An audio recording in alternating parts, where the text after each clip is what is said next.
Bismillahirrahmanirrahim. Assalamualaikum warahmatullahi wabarakatuh. Perkenalkan, nama saya Putri Rahmadani. Di sini saya akan menjelaskan tugas ujian akhir semester Universitas Pancasakti Bekasi dengan materi etika bisnis, dan dosen pengampu saya yaitu Muhammad Taufan Nugroho. Selamat menyaksikan.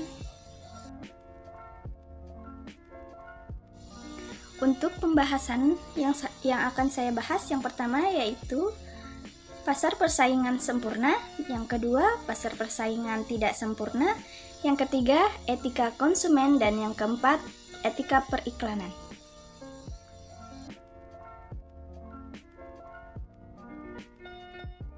Untuk pembahasan yang pertama yaitu pasar persaingan sempurna. Pasar persaingan sempurna adalah pasar yang di dalamnya terdapat banyak penjual dan pembeli. Namun demikian, kedua pihak tidak dapat memengaruhi harga karena harga telah ditentukan oleh pasar itu sendiri. Selain itu, para pelaku ekonomi di pasar persaingan sempurna juga sama-sama telah mengetahui kondisi dan memiliki informasi yang terkait dengan pasar. Tidak ada campur tangan dari pemerintah dalam pasar persaingan sempurna. Pasar persaingan sempurna disebut-sebut sebagai jenis pasar paling ideal karena dianggap mampu menjamin terwujudnya efisiensi pasar. Selain jumlah penjual dan pembeli yang banyak, produk yang dijual di jenis pasar persaingan sempurna adalah bersifat homogen. Lanjut pembahasan 1.1 yaitu pasar bebas. Bapak Ekonomi mengatakan bahwa pasar bebas sudah memberikan kebebasan pada masyarakat luas untuk bisa membuat dan melakukan kegiatan jual beli barang sesuka hati mereka. Selain itu, pasar bebas pun mampu membuka pasar hingga ke luar negeri dan melahirkan persaingan ekonomi yang lebih luas, yang mana setiap orang secara alami tentu akan lebih memilih barang dengan harga yang murah demi memperkaya dirinya sendiri tanpa ada campur tangan pemerintah.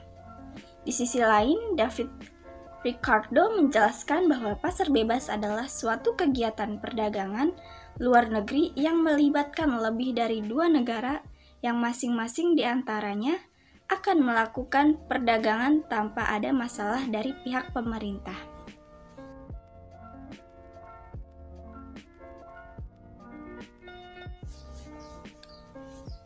Fungsi utama perdagangan bebas dalam perekonomian negara pada dasarnya adalah untuk bisa memberikan kebebasan pada masyarakat untuk bisa melakukan aktivitas ekonomi, khususnya dalam melakukan aktivitas ekspor dan impor barang.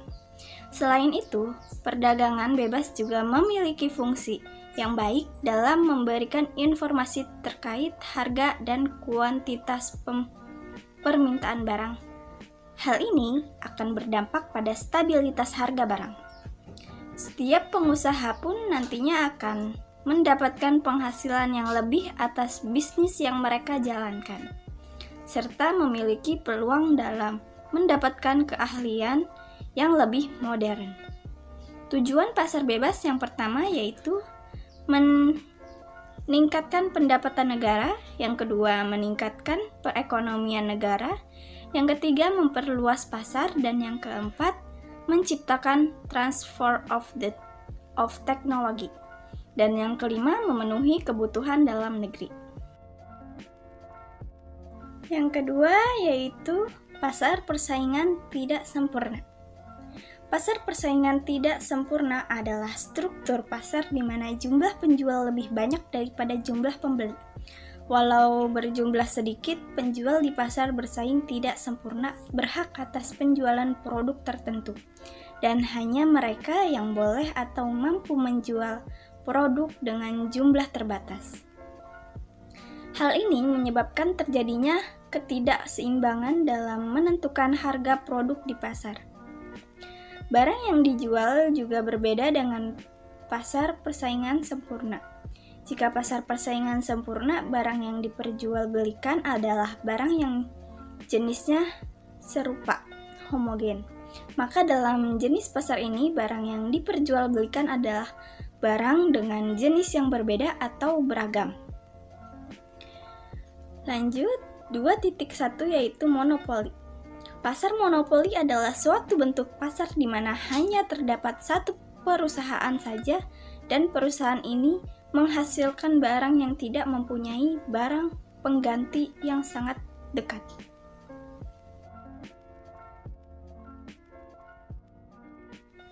Pasar monopoli memiliki ciri-ciri yaitu pertama, pasar monopoli dikuasai oleh satu perusahaan. 2. Tidak mempunyai barang pengganti yang mirip. 3. Susah untuk masuk ke dalam pasar monopoli.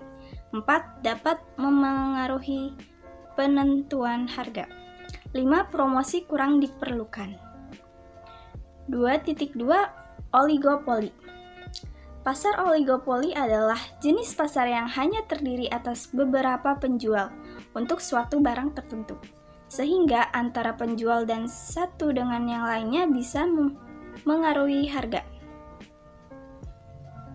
Oligopoli merupakan salah satu bentuk usaha yang menikmati laba normal di bawah tingkat maksimum dengan menempatkan harga jual yang terbatas, sehingga menyebabkan kompetisi harga di antara pelaku usaha yang melakukan praktik oligopoli menjadi tidak ada.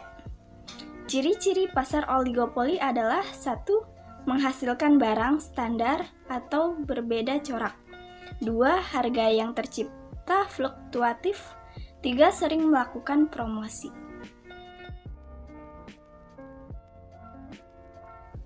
(2.3) Monopsoni. Monopsoni adalah bentuk pasar yang di dalamnya hanya terdapat satu penjual dan satu konsumen yang menjadi pembeli tunggal.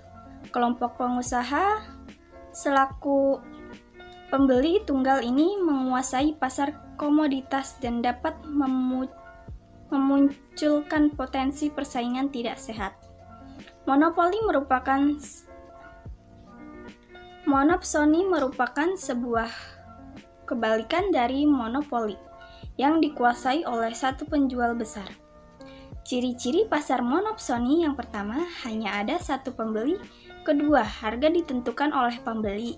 3. Produknya adalah bahan mentah. Dan 4. Pendapatan yang tidak merata.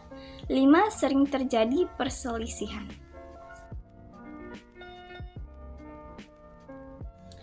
(2.4) Oligopsoni.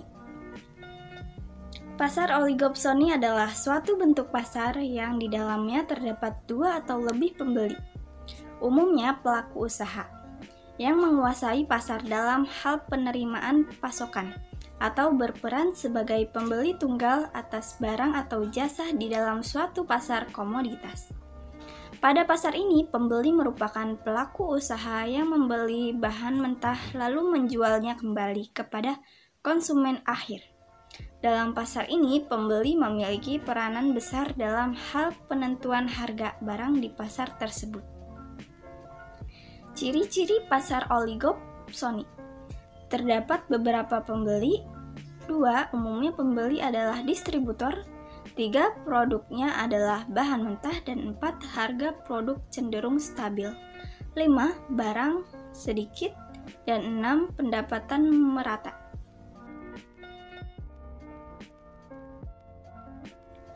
Tiga, etika konsumen. Etika terhadap konsumen adalah suatu perbuatan atau tindakan yang dilakukan seseorang terhadap konsumen dengan mengikuti norma yang ada bertujuan untuk mendapatkan timbal balik yang sepadan. Atau bisa dicontohkan, jika kita menjual sesuatu terhadap konsumen, kita harus mengikuti norma, yaitu tidak boleh membohongi ataupun menjanjikan sesuatu yang belum tentu pasti terhadapnya, dan tiba-tiba kita tidak bisa memenuhi janji kita terhadap mereka. Jika seperti itu, kita akan mendapatkan timbal balik yang jelek, yaitu mereka tidak akan membeli lagi barang yang kita jual dan sebaliknya. Jika ada kejadian seperti itu, ada asas dan perlindungan terhadap konsumen. serta sanksi bagi pelaku usaha bagi yang melanggarnya. 3.1 Bisnis dan perlindungan konsumen. Bisnis adalah suatu organisasi yang menyediakan barang dan jasa untuk mendapatkan profit. Perlindungan konsumen merupakan bagian tak terpisahkan dari kegiatan bisnis yang sehat. Dalam kegiatan bisnis yang sehat terdapat keseimbangan perlindungan hukum antara konsumen dengan produsen. Tidak adanya perlindungan yang seimbang menyebabkan konsumen pada posisi yang lemah. Pembeli atau konsumen seharusnya menerima barang dalam kondisi baik dan dengan harga yang wajar. Mereka juga harus diberitahu bila terdapat kekurangan terhadap suatu barang. Islam melarang praktek yang berhubungan dengan konsumen atau pembeli seperti penggunaan alat ukur atau timbangan yang tidak tepat, penimbunan dan manipulasi harga, penjualan barang palsu atau rusak, bersumpah untuk mendukung sebuah penjualan, membeli barang-barang curian, larangan mengambil bunga atau riba, dan lain-lain. 3.2 Hubungan produsen dan konsumen. Produsen ialah orang yang menghasilkan barang atau jasa untuk keperluan konsumen. Barang atau jasa yang dihasilkan produsen disebut produksi, sedangkan yang memakai barang dan jasa disebut konsumen. Dalam ilmu ekonomi, dapat dikelompokkan pada golongan besar suatu rumah tangga, yaitu golongan rumah tangga konsumsi (RTK) dan golongan rumah tangga produksi (RTP). Akibatnya, antara konsumen dan produsen tidak bisa dipisahkan. Artinya, saling memengaruhi dan saling membutuhkan. Jika perusahaan menghasilkan suatu barang dan jasa harus sesuai dengan kebutuhan masyarakat. Kalau tidak, maka produksinya tidak akan laku dijual. Namun, jika produksinya cukup pintar, mereka bahkan bisa menciptakan kebutuhan konsumen tersebut dengan cara promosi dan iklan yang gencar. Sehingga kebutuhan konsumen yang sebelumnya tidak ada menjadi ada. Cara tersebut disebut dengan inovasi, yaitu menciptakan sesuatu yang belum ada atau menyempurnakan yang sudah ada sehingga mempunyai fungsi yang lebih lagi. 3.3 Kasus etika konsumen, yaitu saya mengambil contoh dari PT Ajinomoto. PT Ajinomoto merupakan salah satu perusahaan yang memproduksi bumbu penyedap makanan terbesar di Indonesia. Pada 7 Agustus 2000 lalu, LPPOM MU dan BPOM melaporkan bahwa salah satu kandungan dalam produksi MSG milik PT Ajinomoto, yaitu Baktosoyono, termasuk haram. Mengetahui hal tersebut, pemerintah meminta kepada PT Ajinomoto untuk segera menarik produknya dari edaran karena melanggar etika konsumsi dan keamanan konsumen. Sementara itu, BPOM sendiri menyarankan agar mengganti kandungan dalam MSG dengan Mameno untuk lolos uji halal. Setelah beberapa waktu kemudian, PT Ajinomoto menanggapi kasus tersebut dengan meminta maaf kepada pihak-pihak yang telah dirugikan, serta mengulang kembali untuk membuat produk sesuai ketentuan dan prosedur.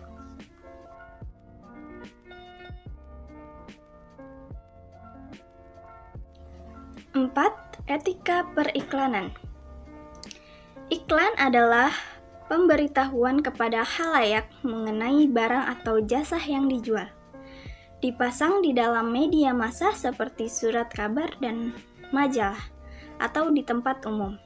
Secara umum, etika periklanan bisa diartikan sebagai kumpulan ketentuan normatif yang berkaitan dengan profesi serta usaha di bidang periklanan yang telah disepakati bersama dan hendaknya diterapkan dalam menjalankan usaha periklanan.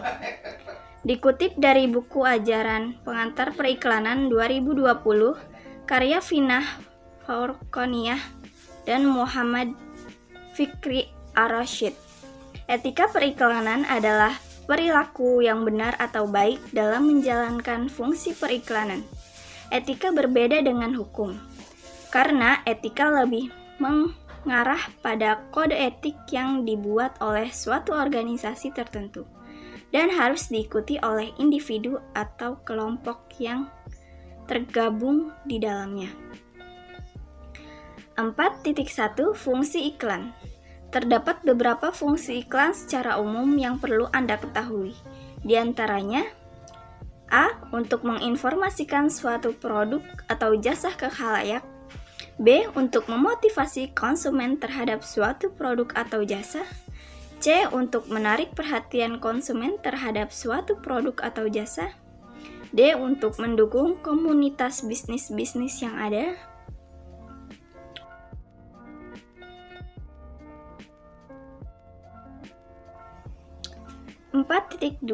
Jenis-jenis iklan. Jenis-jenis iklan terbagi berdasar isinya dan media.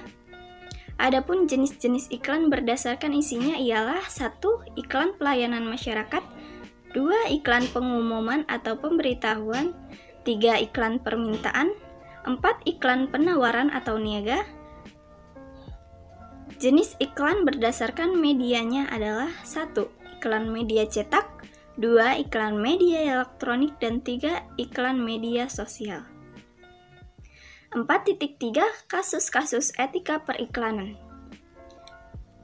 Berdasarkan pengaduan masyarakat, pemantauan dan hasil analisis, KPI Pusat telah menemukan pelanggaran pada program siaran iklan Hago Pasti Jago yang ditayangkan oleh stasiun Trans 7 pada tanggal 11 Mei 2019 pukul 13.37 WIB. Iklan tersebut dinilai tidak sesuai dengan adab dan kesopanan yang berlaku di masyarakat. Lembaga penyiaran yang mendapatkan sanksi teguran antara lain MNC TV, RCTI, Net TV, SCTV, Trans TV, dan Trans 7. Iklan tersebut menampilkan adegan guru yang memaafkan siswa yang terlambat masuk kelas, bahkan membawakan tasnya menyilakan duduk sebagai konsekuensi karena ia kalah bermain game dengan siswa tersebut. Muatan yang sama sebelumnya juga tayang pada tanggal 6 Mei 2019 pukul 18.23 WIB. KPI Pusat menilai muatan demikian tidak layak ditayangkan karena dapat memberi pengaruh negatif terhadap khalayak yang menonton.